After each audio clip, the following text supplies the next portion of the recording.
Hi, my name is Yaa Gyasi, and I am the author of Homegoing.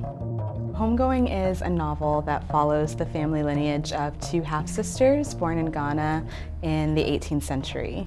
The first half-sister, Afia, is the wife of the British governor of the Cape Coast Castle, which is a slave fort that still stands in Cape Coast, Ghana.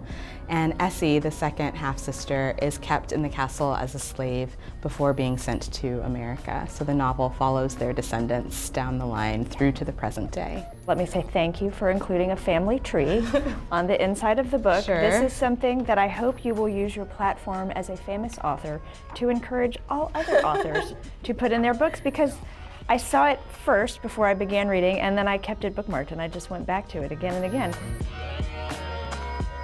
I thought that I wanted to write a novel about a mother's relationship with her daughter. Okay. And so as a starting point, I thought it would be nice to visit my own mother's hometown in the central region of Ghana. I decided to go and kind of just walk around and see if anything struck me, if inspiration struck me, and nothing did. A friend came to visit me, and so we kind of had to think of more touristy things to do, and decided just on a whim to visit the Cape Coast Castle, which is the castle that kind of grounds this entire book. I took the tour, and the guide took us down to see the dungeons. There's no way really to kind of put language to that experience of standing in those dungeons. They're still grimy, they still smell. You can just kind of imagine all of the things that might have taken place there. And it was the most, I guess, haunted I've ever felt, and it was kind of the moment I knew what I wanted to write about. And that became the seed of this story. Exactly.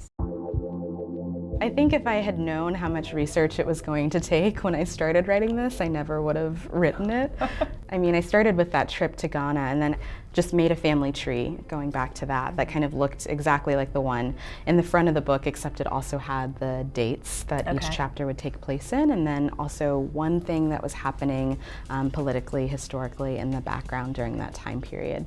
And then I wrote chronologically, and I just stopped at the beginning of each chapter to research whatever thing it was that I had written, just to kind of get a sense of what my characters might be dealing with more broadly. I didn't want to get so nitty-gritty that I would kind of stifle the writing. I think research can sometimes be a distraction in that way, you know? You can spend years and years researching without ever writing a word. Yeah. So I was careful to kind of stop myself as soon as I felt like I had entered the world of the characters, and then set the book aside.